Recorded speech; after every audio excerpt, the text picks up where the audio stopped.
2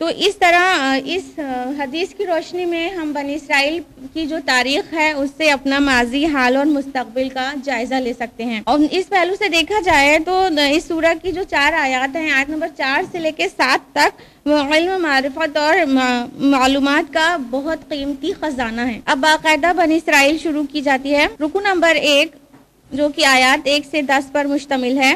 آیت نمبر 1 ہے، بسم اللہ الرحمن الرحیم، سبحان الذی اسری بعبدہ لیلا من المسجد الحرام الی المسجد الاقصی الذی بارکنا حولہ لنریہ من آیاتنا.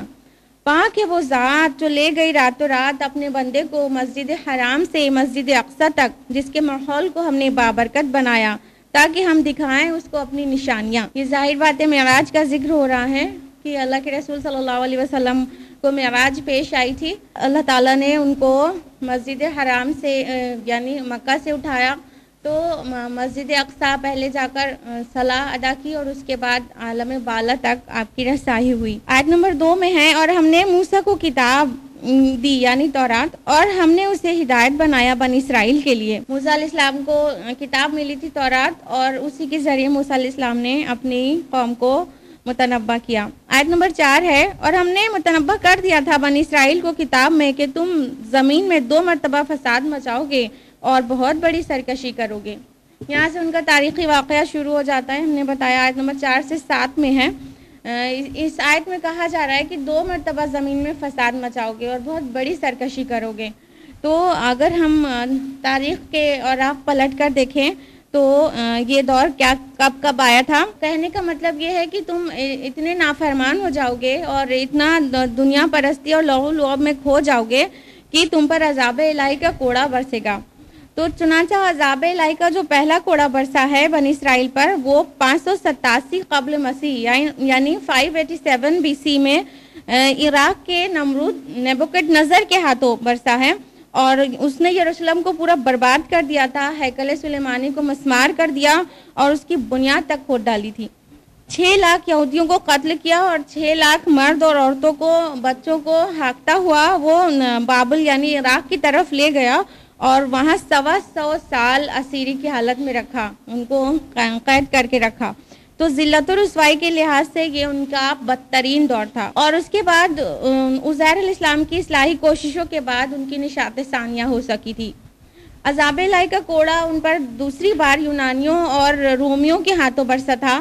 70 عیسوی میں ٹائٹس نام کے ٹائٹس نے رومی سلطنت کی ایک سخت فوجی کارروائی کے تحت یروشلم کو تلوار کے زور پر فتح کیا. ہیکل سلیمانی ایک بار پھر سے مسمار کر دیا گیا اور جنرل ٹائٹس کے حکم پر ایک دن میں 33,000 یہودیوں کا قتل ہوا تھا اور 67,000 یعنی 67,000 کو غلام بنا لیا گیا تھا. اور آخر کار رسول اللہ صلی اللہ علیہ وسلم کی بعثت ہوئی اور یہود کو امت مسلمہ کے منصب سے معزول کر دیا گیا اور یہ اعزاز مل گیا محمد رسول اللہ کی امت یعنی ہم کو، اور یہ فضیلت اب پیارے نبی کی امت کو حاصل ہو گئی تھی.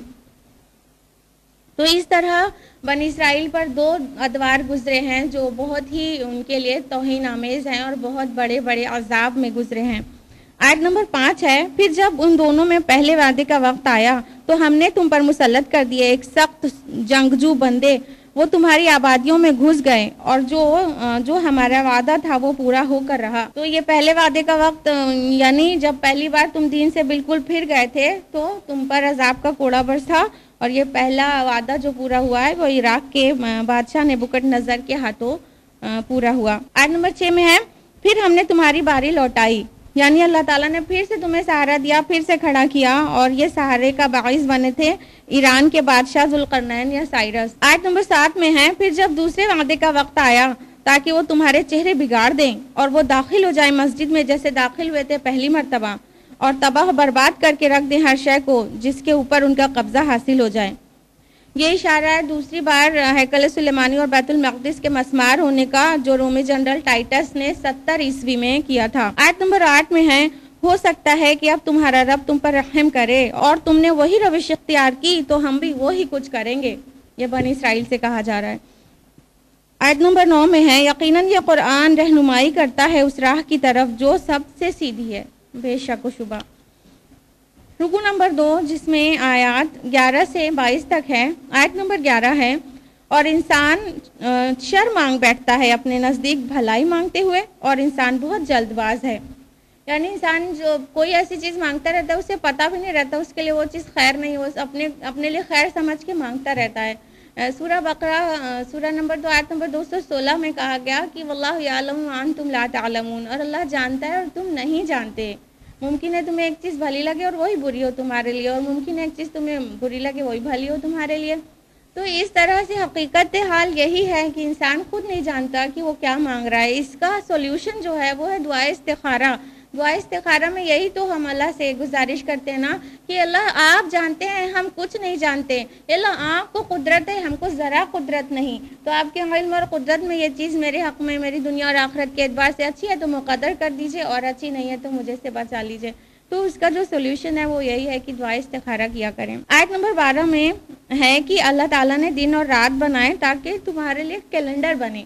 اللہ تعالیٰ نے کیلنڈر کے لیے دن رات چینج کیے تاکہ ہم دنوں کی اور مہینوں کی اور برسوں کی گنتی گن سکیں. آیت نمبر 13 میں ہے اور ہر انسان کی قسمت چپکا دی ہے ہم نے اس کی گردن میں، یعنی اس کی تقدیر. ہو سکتا ہے یہ گردن میں چپکا دینا یہ ایک محاورتاً استعمال ہوا ہو، تو اور یہ بھی ہو سکتا ہے کہ اس کی کوئی مادی حقیقت ہو.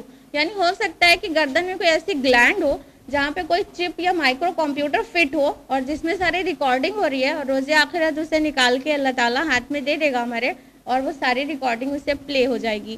واللہ عالم. آیت نمبر 15 میں ہے وَلَا تَزِرُ وَازِرَةٌ وِزْرَ أُخْرَىٰ، اور کوئی اٹھانے والا نہیں اٹھائے گا بوجھ کسی دوسرے کا. یہ اسلامی عقیدہ ہے. اور مسیحت کا عقیدہ کیا ہے کہ دوسرے کے گناہوں کا دوسرا بھی انسان ذمہ دار ہو سکتا ہے. آیت نمبر 15 میں یہ اور ہم عذاب دینے والے نہیں ہیں جب تک کہ رسول نہ بھیج دیں، یعنی اتمام حجت نہ ہو جائے رسولوں کو بھیجنے کے بعد. آیت نمبر 16 میں ہے اور جب ہم ارادہ کرتے ہیں کہ تباہ کر دیں کسی بستی کو تو ہم ان کے خوشحال لوگوں کو حکم دیتے ہیں کہ وہ خوب اس میں نافرمانیاں کریں. یعنی کہ کسی بھی بستی پر جو عذاب آتا ہے اس سے پہلے کا جو سٹیپ رہتا ہے وہ یہی رہتا ہے کہ وہاں کے جو خوشحال لوگ ہوتے ہیں، وائٹ کالر لوگ جو ہوتے ہیں اور جو بڑے ریپیوٹیڈ مانے جاتے ہیں، وہ بہت زیادہ بدمعاشیاں کرتے ہیں اور بہت زیادہ اللہ کے حکام کو توڑتے ہیں، تبھی تو عذاب آتا ہے. آیت نمبر 18 میں ہے کوئی عاجلہ کا طلبگار بنتا ہے اور ہم اسے جلدی دے دیتے ہیں. یہاں پہ دنیا کو عاجلہ کہا گیا ہے کیونکہ دنیا جو ہے جلدی مل جاتی ہے، تو عاجلہ کہا گیا ہے کہ کوئی جلدی پانا چاہتا ہے تو ہم اسے جلدی دے دیتے ہیں. لیکن آیت نمبر 21 میں ہے لیکن آخرت کی زندگی درجات اور فضیلت میں اس سے کہیں بڑھ کر ہوگی، تو آخرت بہتر ہے. اب 2 رکوع جو آ رہے ہیں، رکوع نمبر 3 جو کہ آیات 23 سے 30 پر مشتمل ہے، اور رکوع نمبر 4 جو کہ آیات 31 سے 40 پر مشتمل ہے. ان دونوں رکوع میں کچھ معاشرتی قوانین بیان کیے جا رہے ہیں. سوسائٹی میں سے گولڈن رولز جو لگا دیا جائے تو سوسائٹی پرامن ہو جائے. آیت نمبر 23 ہے وَقَضَىٰ رَبُّكَ أَلَّا تَعْبُدُوا إِلَّا إِيَّاهُ وَبِالْوَالِدَيْنِ إِحْسَانًا، کہ اور تمہارے رب کا قطعی فیصلہ ہے کہ تم کسی کی عبادت نہ کرنا سوائے اس کے، اور اپنے والدین کے ساتھ حسن سلوک کرنا. یہ تیسری جگہ ہے مصحف میں جہاں پہ اللہ کے حق کے بعد والدین کا حق کو بتایا جا رہا ہے. اللہ کے حق کے بعد والدین کا حق آیا ہے اس سے پہلے سورہ بقرہ آیت نمبر 183 میں، سورہ نساء آیت نمبر 36 میں، اور یہ تیسری جگہ ہے. اور اس کے بعد آئے گا سورہ لقمان آیت نمبر 14 میں. والدین کے لیے ہی آگے کہا گیا اگر پہنچ جائیں تمہارے پاس بڑھاپے کو ان میں سے کوئی ایک یا دونوں تو اف تک مت کہو اور نہ انہیں جھڑکو اور ان سے بات کرو نرمی کے ساتھ. آیت نمبر 24 میں اور جھکائے رکھو اپنے بازو ان کے سامنے عاجزی کے ساتھ اور دعا کرتے رہو رب ارحمہما کما ربیانی صغیرا، اے میرے رب ان دونوں پر رحم کر جیسے انہوں نے مجھے بچپن میں پالا. یہ والدین کے لیے دعا ہے، یہ ضرور کرنا چاہیے والدین کے حق میں. ان کا حق ہم پر یہ ہے کہ ہم انہیں اف بھی نہ کہیں، اگر بوڑھے ہو جائیں اور سٹھیا جائیں تو بھی. اس کے بعد آیت نمبر 23 سے 37 کا پورا اجمالی ہم آپ کو بتانا چاہیں گے موضوع کہ اس میں کیا کیا چیز ڈسکس ہوئی ہے، کن چیزوں کا آرڈر دیا گیا ہے. یہ کچھ سنہرے اصول ہیں جو تورات میں جو 10 کمانڈمنٹس ہیں اس سے بہت میل کھاتے ہیں. سب سے پہلی بات تو آیت نمبر 23 میں سن ہی لیا آپ نے کہ اللہ کی ہی عبادت کی جائے، اس کے علاوہ کسی کی عبادت نہ کی جائے. اور پوائنٹ نمبر 2 کہ والدین کے ساتھ حسن سلوک کیا جائے. تیسرا یہ کہ حقوق کی ادائیگی ان سبھی لوگوں کی جائے، رشتہ دار، مسکین اور مسافر. اس کے علاوہ بیجا خرچ سے پرہیز کیا جائے، اور یہ کہ سائل کو نہ جھڑکا جائے اور نہ بخل کیا جائے اور نہ ہی لٹا دیا جائے. نہ کنجوسی کرنے کی ضرورت ہے اور نہ اللہ کی راہ میں ایسا لٹا دینے کی ضرورت ہے کہ خود فقیر ہو جائے. اور یہ کہ اولاد کو مفلسی کے ڈر سے قتل نہ کیا جائے، اور یہ کہ زنا کے قریب بھی نہ جائے کوئی، اور یہ کہ بے گناہ کو قتل نہ کیا جائے، اور یہ کہ یتیم کے مال کی حفاظت کی جائے، عہد کو پورا کیا جائے، ناپ تول میں کمی نہ کی جائے، اور زمین میں اکڑ کر نہ چلا جائے. یہ کچھ سنہرے اصول ہیں جو 2 رکوع میں تفصیلات کے ساتھ بیان ہوئے ہیں. ان کو شارٹن کرنے کے بعد کچھ یہ تصویر آتی ہے. آیت نمبر 39 میں ہے، یہ ہے جو اے محمد آپ کے رب نے آپ کی طرف وحی کی ہے حکمت میں سے. تو یہ معاشرتی قوانین اگر معاشرے میں لگ جائیں تو پورا معاشرہ پرامن ہو جائے. آیت نمبر 39 اور 40 میں شرک کی مذمت ہے، اور یہ کہ مشرکین مکہ فرشتوں کو اللہ کی بیٹیاں کہتے تھے. تو اللہ تعالیٰ نے کہا یہ تو بہت گستاخی والی بات ہے، اللہ نے بیٹیاں نہیں بنایا فرشتوں کو. رکوع نمبر 5 آیت نمبر 41 سے 52 پر مشتمل ہے. آیت نمبر 41 ہے، اور ہم نے پھیر پھیر کر بیان کیا ہے اس قرآن میں اپنی آیات کو تاکہ یہ سبق حاصل کریں.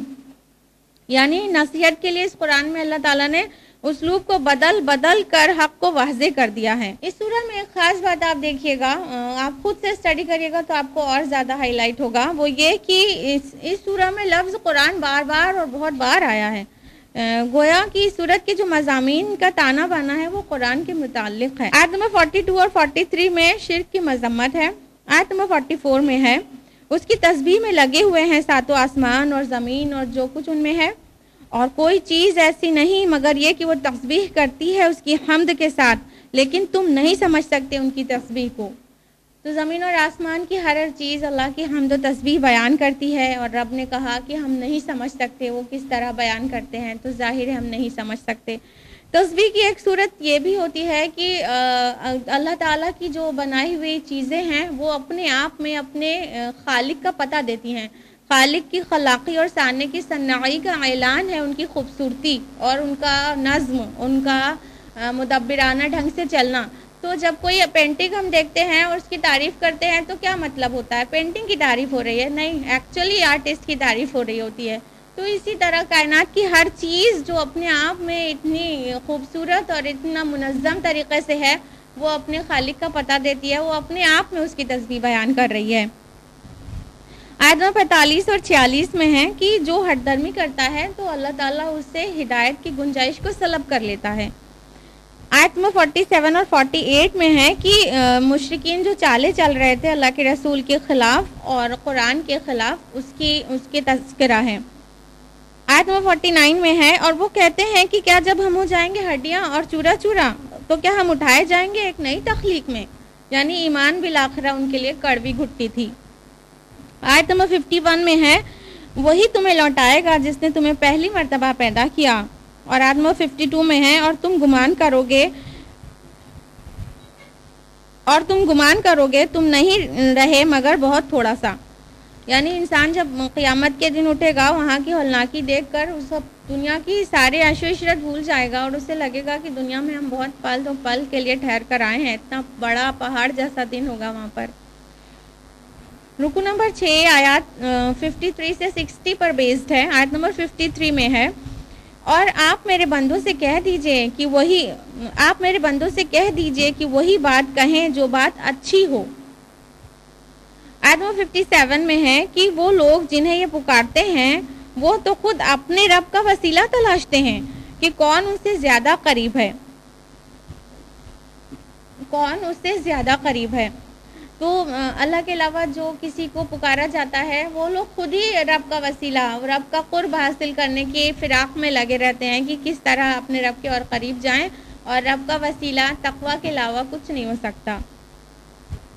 اور امیدوار رہتے ہیں اس کی رحمت کے اور ڈرتے ہیں اس کے عذاب سے. واقعتاً آپ کے رب کا عذاب ڈرنے کی چیز ہے. آیت نمبر 60 میں ہے، اور نہیں بنایا ہم نے اس مشاہدے کو جو ہم نے آپ کو دکھایا تھا مگر ایک فتنہ لوگوں کے لیے. یعنی جو معراج کا واقعہ پیش آیا اور رسول اللہ صلی اللہ علیہ وسلم نے جب اس کو بتایا مکہ میں، تو وہاں کے لوگ فتنے میں پڑ گئے، مطلب مذاق اڑانے لگے کہ راتوں رات مسجد اقصیٰ پہنچ جانا اور پھر وہاں سے لوٹ آنا، ارے ارے یہ تو جنت اور جہنم بھی دیکھ کر آئے ہیں، اور بہت استہزاء کیا گیا نبی صلی اللہ علیہ وسلم کا، گویا ان کے لیے فتنہ بن گیا۔ رکوع نمبر 7 آیات 61 سے 70 پر مشتمل ہے۔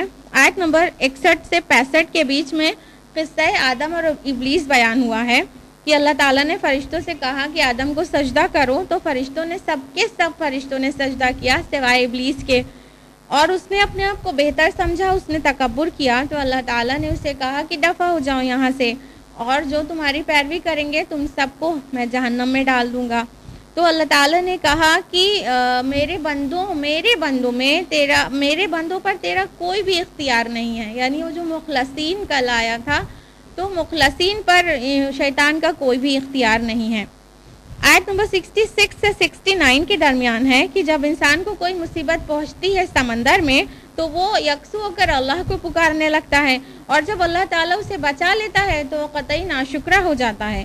تو اللہ تعالیٰ کہتے ہیں کہ کیا اللہ تعالیٰ زمین پر ان کے اوپر کوئی عذاب نہیں لا سکتا؟ کیا ان کو زمین میں دھسا نہیں سکتا؟ کیا ان کے اوپر زلزلہ نہیں لا سکتا؟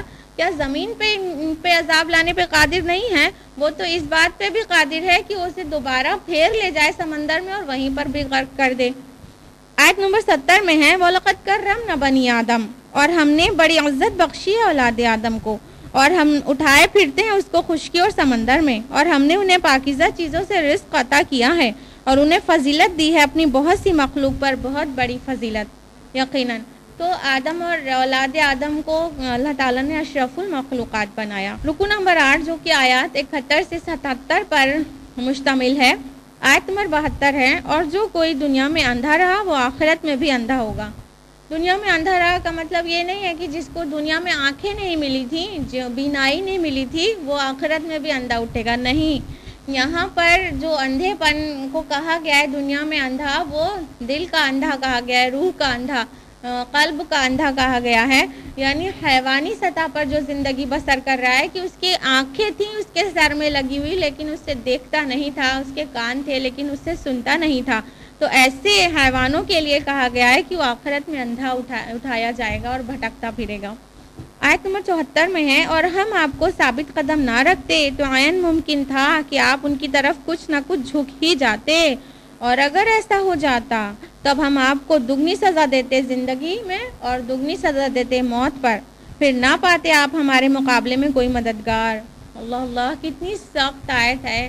اللہ تعالیٰ اپنے پیارے نبی سے کہہ رہا ہے کہ اگر ہم آپ کے اوپر رحم نہ کرتے اور آپ کو ثابت قدم نہ رکھتے تو کچھ نہ کچھ آپ جھک جاتے کفار کی طرف۔ ان کا ہر وقت کا یہ ڈیمانڈ رہتی تھی نا کہ اے محمد کچھ کمپرومائز کرو، کچھ تبدیلی کرو، کچھ ترمیم کرو قرآن میں، یہ تو بہت ریجڈ ہے، کچھ فلیکسیبلٹی لاؤ، کچھ ہماری مانو کچھ ہم تمہاری مانیں۔ تو اس طرح سے مصالحت کے لیے بہت زبردست ان کی طرف سے آفر تھا۔ اللہ تعالیٰ فرما رہے ہیں کہ اگر ہم آپ کو ثابت قدم نہ رکھتے تو آپ کچھ نہ کچھ جھک جاتے، اور پھر سزا بیان کر دی گئی کہ ڈبل پنشمنٹ ملتی۔ ایسا ہرگز نہیں ہوا، لیکن یہ بات اپنے آپ میں ظاہر کرتی ہے کہ بہرحال رب رب ہے اور بندہ بندہ ہے۔ رکوع نمبر 9 جو کہ آیات 78 سے 84 پر بیسڈ ہے، آیت نمبر 78 میں نماز پنجگانہ کا حکم آیا ہے۔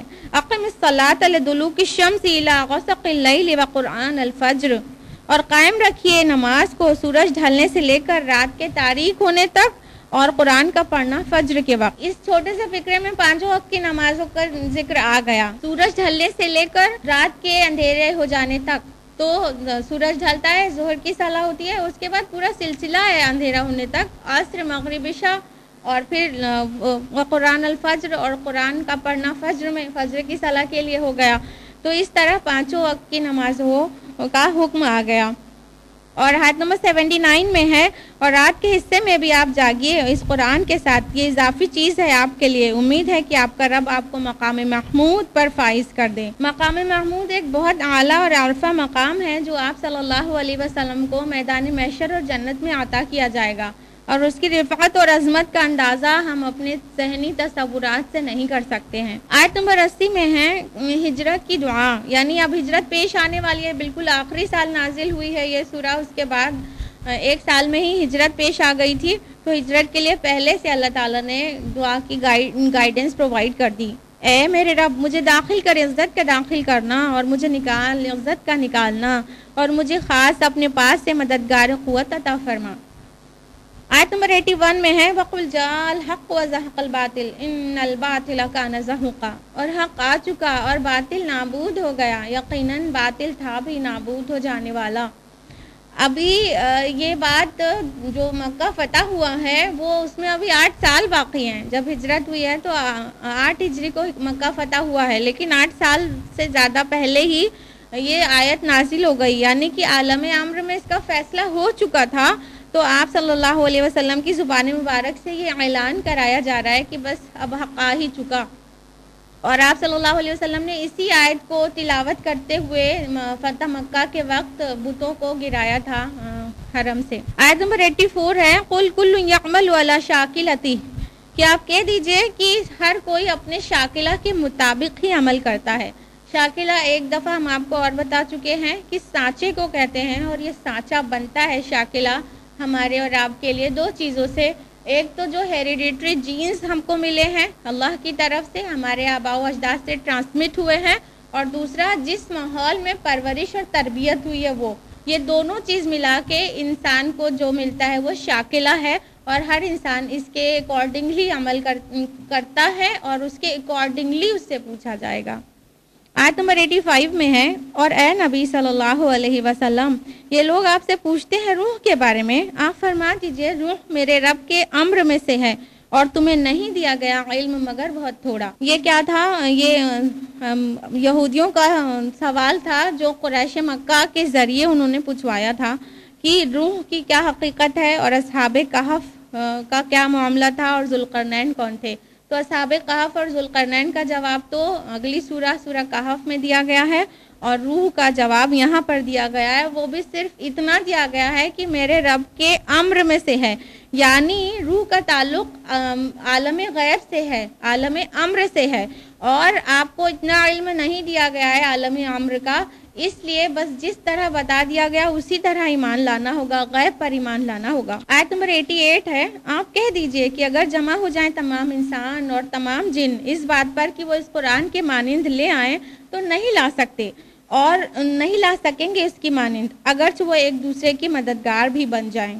بے شک و شبہ اس میں بھی چیلنج کا سا انداز ہے. آیت نمبر 90 سے 93 میں ہے کہ مشرکین رسول اللہ صلی اللہ علیہ وسلم سے بار بار معجزات کا مطالبہ کرتے رہتے تھے.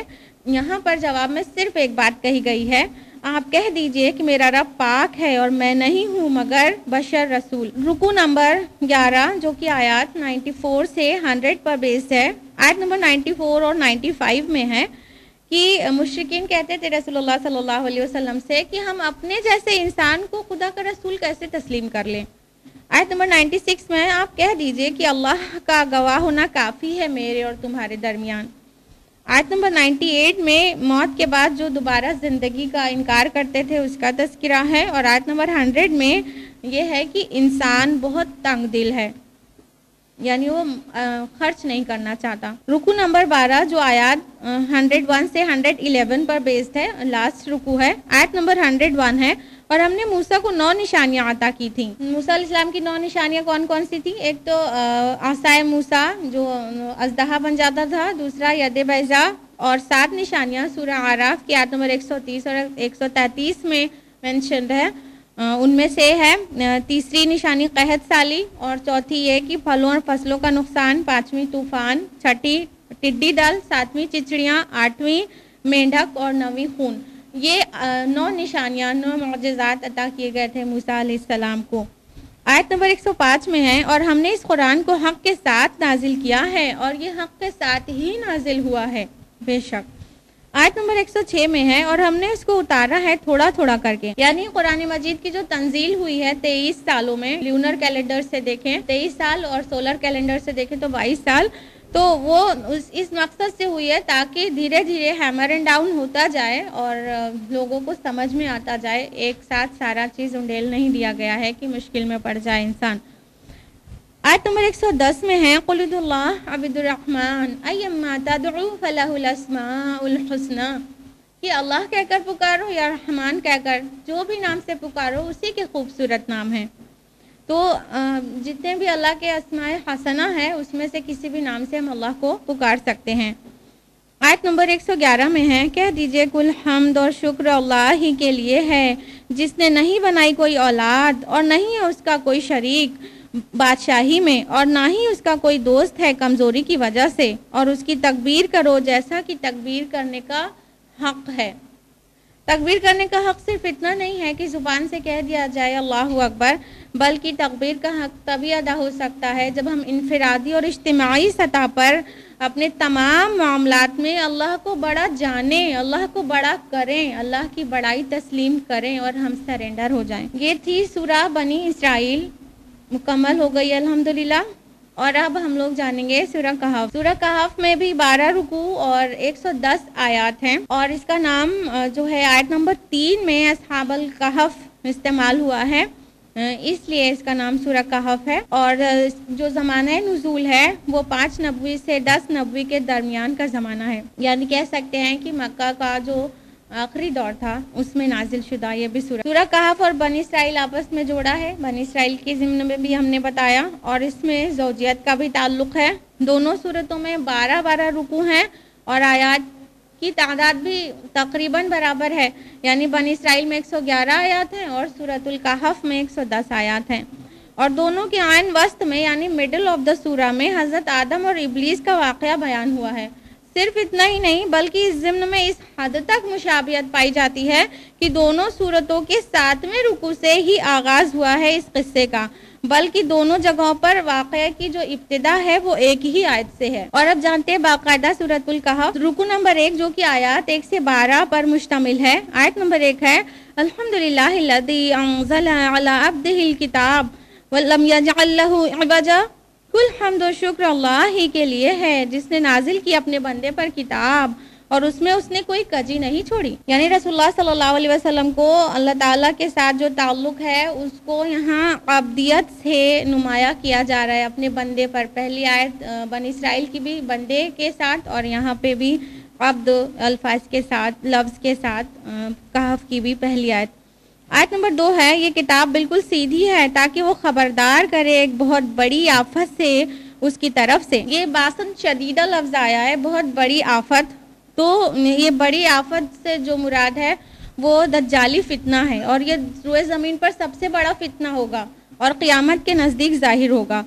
اور اگر باسن شدیدہ یعنی بڑی آفت کو جنگ سے مراد لیا جائے تو حدیث میں ایک اصطلاح آئی ہے الملحۃ العظمیٰ، اور بہت ساری احادیث میں یہ لفظ آیا ہے جس کے بارے میں ہے کہ وہ بہت خوفناک جنگ ہوگی اور وہ قیامت سے پہلے ہوگی، اور عیسائیوں کی روایات میں اس کو آرمیگڈون کہتے ہیں۔ تو یہ بہت بڑی جنگ کی صورت میں اگر یہ بات کہی گئی ہے باسن شدیدہ تو آرمیگڈون کے بارے میں یا ملحۃ العظمیٰ کے بارے میں کہی گئی ہے۔ آیت نمبر 4 اور 5 میں اس آیت کے ٹرینٹی یعنی تثلیث کے عقیدے کی مذمت ہے، اور عیسیٰ علیہ السلام کو خدا جو بنا لیا اس کی مذمت ہے۔ آیت نمبر 6 میں ہے، تو اے نبی شاید آپ اپنے آپ کو ہلاک کر لیں گے ان کے پیچھے اگر وہ ایمان نہ لائیں اس بات پر یعنی قرآن مجید پر۔ یعنی رسول اللہ صلی اللہ علیہ وسلم کو یہ غم کھائے جاتا تھا کہ ٹرینٹی کا جو عقیدہ ہے اس کے نتائج بہت بھیانک ہوں گے، اور یہ اگر قرآن کی بات نہیں مانیں گے تو اپنے بھیانک نتائج کے ساتھ ظہور ہوگا ٹرینٹی اور تثلیث کا۔ آیت نمبر 7 میں ہے، یقیناً ہم نے بنا دیا ہے جو کچھ زمین پر ہے اسے اس کا بناؤ سنگھار۔ آپ غور کریے گا کہ اس سورت کا جو موضوع ہے وہ اس کا عمود جو ہے وہ آرائش و زیبائش ہے، اور دنیا کی جو لہو و لعاب ہے اور دنیا کی جو سجاوٹ ہے، زینت، یہی سورہ کا جو موضوع ہے اس کا عمود ہے۔ اسی کے ارد گرد کئی واقعات بیان کیے گئے ہیں اس سورہ میں۔ آیت نمبر 9 سے 12 میں ہے، کیا تم سمجھتے ہو غار اور تختی والے ہماری بہت عجیب نشانیوں میں سے تھے؟ اب یہاں سے اصحاب کہف کے متعلق تذکرہ شروع ہو گیا۔ مدینہ کے یہود نے مکہ کے قریش کے ذریعے یہ سوال پوچھوایا تھا کہ اصحاب کہف کا کیا معاملہ تھا، تو اللہ تعالیٰ نے یہ سورہ نازل کی ہے۔ یہ جو اصحاب کہف جو غار والے جو لوگ ہیں ان کا جو واقعہ ہے وہ عیسیٰ علیہ السلام کے آسمان پہ اٹھائے جانے کے بعد کا ہے۔ فلسطین میں رومی بادشاہ دقیانوس یا ڈیشس کے دربار میں چند موحد نوجوان، بہت توحید پرست نوجوان، اچھے عقیدے کے، پختہ عقیدے کے، ان کی پیشی ہوئی اور بادشاہ نے کہا کہ تم بت پرستی کرو اور اپنا عقیدہ چھوڑ دو۔ تو ان نوجوانوں کو یہ چیز قبول نہیں تھی، ان لوگوں کو مہلت دی گئی کہ سوچ سمجھ کر یہ فیصلہ کر لیں، نہیں تو ان کو سولی چڑھا دیا جائے گا۔ تو ان لوگوں نے اپنی جان بچانے کے لیے اور اپنے ایمان کو بچانے کے لیے کسی شہر کے باہر کسی غار میں پناہ لینا طے کیا۔ پھر اس کے بعد وہ وہاں پر سو گئے اور اللہ تعالیٰ نے ان کے اوپر ایسی نیند طاری کر دی کہ 300 سال تک سوتے رہے۔ اگر لیونر کیلنڈر سے دیکھیں گے تو یہ 309 سال ہو جاتا ہے، قرآن نے 309 سال ہی کہا ہے، اور سولر کیلنڈر سے دیکھیں گے تو 300 سال، تو وہ 300 سال تک سوتے رہے۔ اس کے بعد جب وہ 400 عیسوی کے لگ بھگ دوسرے بادشاہ کی حکومت میں جب انہیں جگایا گیا، اللہ تعالیٰ نے جب انہیں جگا دیا تو جاگنے کے بعد انہیں بھوک محسوس ہوئی تو اپنا ایک چاندی کا سکہ دے کر کھانے کے لیے باہر بھیجا، تب جا کر ان کی شناخت ہو پائی کہ یہ تو مطلب 300 سال پہلے کا سکہ ہے اور یہ لوگ ایکسٹرا آرڈینری پیپل ہیں، تو ان کی بہت احترام ہونے لگا۔ وہ پھر سے مگر غار میں جا کر سو گئے اور ممکن ہے اللہ نے ان پر موت طاری کر دی۔ ان کی موت آنے کے بعد اس غار کے دہانے پر ایک تختی لگا دی گئی۔ اسی لیے آیت نمبر 9 میں یہ ہے کہ غار اور تختی والے جو تمہیں عجیب نشانیاں معلوم ہوتے ہیں۔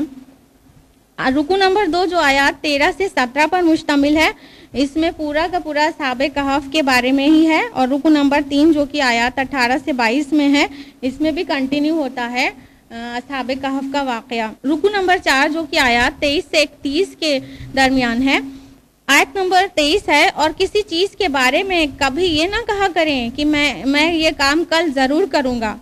آیت نمبر 24 میں ہے، مگر یہ کہ اللہ چاہے، الا ان یشاء اللہ۔ اس کے پیچھے جو شان نزول ہے اس آیت کا وہ یہی کہ جب اہل مکہ نے رسول اللہ صلی اللہ علیہ وسلم سے اصحاب کہف کے بارے میں پوچھا تھا تو رسول اللہ صلی اللہ علیہ وسلم نے فرمایا کہ کل بتا دوں گا، اور آپ وحی کا انتظار کرنے لگے۔ کل ہو گیا، وحی نہیں آئی، پھر بولا کل بتا دوں گا، پھر وحی نہیں آئی، اور اس طرح تقریباً 15 دن گزر گئے، اور آپ کے یہ 15 دن سخت بے چینی کی حالت میں گزر رہے تھے، کیونکہ سراؤنڈنگ میں آپ کا بری طرح سے استہزاء کیا جا رہا تھا، مذاق اڑایا جا رہا تھا کہ ہاں رسول بنے ہیں، وحی آئے گی معاذ اللہ۔ تو اس طرح اتنی شدتوں کے ساتھ یہ 15 دن گزرے ہیں، پھر اللہ کے رسول نے انشاءاللہ کل بتا دوں گا کہا، تب وحی جاری ہوئی۔ تو اللہ تعالیٰ نے اس کو بہت اہمیت دی کہ آپ یہ نہیں کہیں اے نبی کہ کہہ دوں کل کر دوں گا۔ جب نبی کے لیے اتنی تاکید ہے کہ اللہ تعالیٰ نے اپنے پیارے اپنے محبوب کو 15 دن اس مشکل میں ڈالا، ان کو اس طرح آزمائش میں مبتلا کر دیا، تو ہمارے اور آپ کے لیے کتنا ضروری ہے کہ ہم فیوچر کی باتوں میں انشاءاللہ ضرور کہہ دیا کریں، یعنی اگر اللہ چاہے۔ آیت نمبر 24 میں ہی ہے، اور آپ اپنے رب کو یاد کر لیا کیجئے جب آپ بھول جائیں۔ آیت نمبر 28 میں ہے، اور اپنے آپ کو روکے رکھیے ان لوگوں کے ساتھ جو اپنے رب کو پکارتے ہیں صبح و شام، اور وہ اللہ کی رضا کے طالب ہیں، اور آپ کی نگاہیں ان سے نہ ہٹنے پائیں تو لوگوں کو یہ لگے کہ آپ دنیاوی زندگی کی آرائش اور زیبائش چاہتے ہیں۔ یہ وہی واقعہ ہے جو ہر نبی کے ساتھ پیش آیا کہ ہر رسول ہر نبی کی دعوت پر پہل مفلس اور نادار لوگوں نے لبیک کہا۔ رسول اللہ صلی اللہ علیہ وسلم کی دعوت پہ بھی بلال حبشی، عبداللہ ابن ام مکتوم، عمار بن یاسر، خباب بن ارد جیسے صحابہ جو بے حد مفلس اور نادار تھے وہ آپ کے اراؤنڈ ہوتے تھے، اور جو وائٹ کالر لوگ تھے مکہ کے وہ کہتے تھے یہ آپ کے پاس سے یہ ہٹیں گے تبھی ہم آپ کی محفل میں بیٹھیں گے۔ اللہ تعالیٰ نے تاکید کر دی، خبردار ان کو اپنے قریب سے نہ ہٹائیے گا، یہ اللہ کی رضا کے طالب ہیں اور یہ اللہ کی حمد و تسبیح کرتے ہیں، آپ کے آس پاس ہی ہونا چاہیے۔ آیت نمبر 29 میں ہے کہ ظالموں کی کیا سزا ہے جہنم میں، اس کا تذکرہ ہے۔ آیت نمبر 30 اور 31 میں اس کا کنٹراسٹ یعنی نیکوکار کے لیے جنت کا وعدہ ہے، اس کا تذکرہ ہے۔ رکو نمبر 5 جو کہ آیات 32 سے 44 پر مشتمل ہے، اور اس رکو میں دو اشخاص کے بارے میں ذکر ہے جو باہمی مکالمہ ہے، ان کا آرگیومنٹ، ان کا کانورسیشن اس میں ریکارڈ کیا گیا ہے۔ ایک شخص تو وہ تھا جس کو اللہ تعالیٰ نے مال و متاع دے رکھا تھا، بہت ساری دولت اور دنیاوی بہت ساری نعمتوں سے نوازا رکھا تھا، اور وہ اپنی خوشحالی میں اس قدر مگن ہو گیا تھا کہ اس کی نگاہ اللہ سے ہٹ کر مادی وسائل پر جم گئی تھی، اور انہی اسباب اور وسائل پر وہ توکل کر بیٹھا تھا۔ اور دوسرا شخص دولت مند تو نہیں تھا، لیکن اس کو اللہ کی معرفت حاصل تھی۔ ان دونوں کا کنورسیشن ہے۔ آیت نمبر 32 ہے، اے نبی آپ بیان کیجئے ان کے لیے دو اشخاص کی مثال۔ آیت نمبر 33-34 میں ہے کہ ان میں سے ایک کو اللہ نے بہت خوبصورت باغ دے رکھا تھا، اس کا باغ بہت خوبصورت تھا، بہت شاندار باغ تھا۔ آیت نمبر 35 میں ہے، اس نے کہا میں نہیں سمجھتا یہ باغ کبھی برباد ہو سکتا ہے۔ آیت نمبر 36 سے 38 میں ہے کہ اس کے ساتھی نے اس کو سمجھایا۔ کیا سمجھایا؟ آیت نمبر 39 میں ہے، اور جب تو اپنے باغ میں داخل ہوا تو نے کیوں نہ کہا ماشاء اللہ، یعنی اس کے ساتھی نے کہا تکبر مت کرو، یہ اللہ کا عطا کردہ ہے، ماشاء اللہ کہو، لیکن اس نے کیا کیا؟ آیت نمبر 39 میں ہی ہے، اگر تو مجھے دیکھتا ہے کہ میں مال اور اولاد میں کم ہوں، یعنی اس نے اپنے دوسرے بھائی کو حقیر جانا تھا، اس نے کہا تھا کہ تو کسی بھی درجے میں میرے برابر کا نہیں ہے۔ تو اب ایک غریب کو حقیر جانا اور اپنے کو بہت قادر جانا اپنے باغ کے اوپر، اور اس نے تکبر بھی کیا اور اس نے مادہ پرستی کیا، سوچ رہا تھا کہ وہ باغ اس کے جینے کا سہارا ہے۔ تو پھر کیا ہوا؟ آیت نمبر 42 میں ہے، اس کا سارا ثمر سمیٹ لیا گیا اور باغ گر پڑا تھا اپنی چھتریوں پر۔ یعنی اللہ تعالیٰ کو یہ بات ناپسند آئی، مادہ پرستی اس کی، تو اللہ تعالیٰ نے اس کے باغ کو راتوں رات برباد کر دیا، سارا باغ اس کا نیست و نابود ہو گیا، اور وہ کہہ رہا تھا کاش میں نے اپنے رب کے ساتھ شرک نہ کیا ہوتا۔ اب بتائیے اس واقعہ میں کہیں بظاہر کوئی دیوی دیوتا کی پوجا، بت پرستی کا کہیں ذکر ہے؟ یہ کون سا شرک ہے جس کے بارے میں اس نے کہا تھا کہ میں نے شرک نہ کیا ہوتا؟ یہ شرک ہے مادہ پرستی کا شرک، یعنی اللہ تعالیٰ نے جو اسباب وسائل دے رکھے ہیں اس پر بھروسہ نہیں کرنا چاہیے، صرف ان کا استعمال کرنا چاہیے، بھروسہ اللہ پہ کرنا چاہیے۔ اسباب اور وسائل پر توکل کرنے لگیں گے تو یہی تو میٹیریلزم ہے کہ مادہ ہی سب کچھ ہے۔ رکو نمبر 6 جو کہ آیات 45 سے 49 پر بیسڈ ہے۔ آیت نمبر 46 ہے، مال اور بیٹے دنیاوی زندگی کی زینت ہیں، اور باقی رہنے والی نیکیاں بہت بہتر ہیں تیرے رب کے نزدیک، ثواب کے لحاظ سے بھی اور امید کے اعتبار سے بھی۔ دیکھیے ساری باتیں آ رہی ہیں وہی زینت اور فہمائش اور زیبائش کے اراؤنڈ۔ آیت نمبر 47 سے 49 کے درمیان قیامت کی منظر کشی کی گئی ہے۔ آیت نمبر 49 میں ہے، اور کہیں گے ہائے شامت یہ کیسا اعمال نامہ ہے، اس نے تو نہ کسی چھوٹی چیز کو چھوڑا ہے اور نہ کسی بڑی چیز کو، ہر چیز اس کے اندر محفوظ ہے۔ تو جو نامہ اعمال ملے گا انسان کا، اس میں ایک چھوٹی ذرہ برابر بھی نیکی اور بدی اس سے غائب نہ ہوگی۔ انسان حیران ہو جائے گا، اتنی ہائی پاور ریکارڈنگ ہوئی ہے۔ رکو نمبر 7 جو کہ آیات 50 سے 53 پر مشتمل ہے، اس میں قصہ آدم اور ابلیس ہے، اور ابھی ہم نے جانا ہے سورہ بنی اسرائیل میں قصہ آدم اور ابلیس۔ رکو نمبر 8 جو کہ آیات 54 سے 59 پر بیسڈ ہے، آیت نمبر 54 میں ہے، اور ہم نے پھیر کر بیان کر دی ہیں اس قرآن میں لوگوں کے لیے مثالیں ہر قسم کی۔ یہ آیت بنی اسرائیل کی آیت میں 89 سے بہت مشابہت رکھتی ہے، ذرا سے لفظی فرق کے ساتھ دوبارہ آئی ہے، لیکن انسان تمام مخلوق سے بڑھ کر جھگڑالو ہے۔ آیت نمبر 55 میں ہے کہ آباء و اجداد کی پیروی انسان کو ہدایت حاصل کرنے سے روک دیتی ہے، یعنی کیا چیز روک رہی ہے انسان کو ہدایت حاصل کرنے سے؟ یہ چیز کہ وہ ان کے آباء و اجداد یہ نہیں کچھ اور کرتے تھے۔ آیت نمبر 56 ہے، اور ہم نہیں بھیجتے رسولوں کو مگر خوشخبری دینے والے اور خبردار کرنے والے بنا کر۔ آیت نمبر 57 اگرچہ آپ بلائیں انہیں ہدایت کی طرف تب بھی وہ کبھی ہدایت نہیں پائیں گے۔ آیت نمبر 59 میں ہے، اور ہم نے مقرر کر دیا تھا ان کی ہلاکت کے لیے وعدے کا ایک وقت۔ یہ تھا پارہ نمبر 15، اور اس کے ساتھ ہی اللہ کے بے پناہ فضل و کرم سے ہم لوگ نصف قرآن مکمل کر چکے ہیں، یعنی 15 پارے مکمل ہوئے الحمدللہ۔ آج کے لیے اتنا ہی۔ اللہ تعالیٰ آپ سب کو بہت جزائے خیر دے قرآن مجید سننے کے لیے۔ وآخر دعوانا الحمدللہ رب العالمین، والسلام علیکم ورحمۃ اللہ وبرکاتہ۔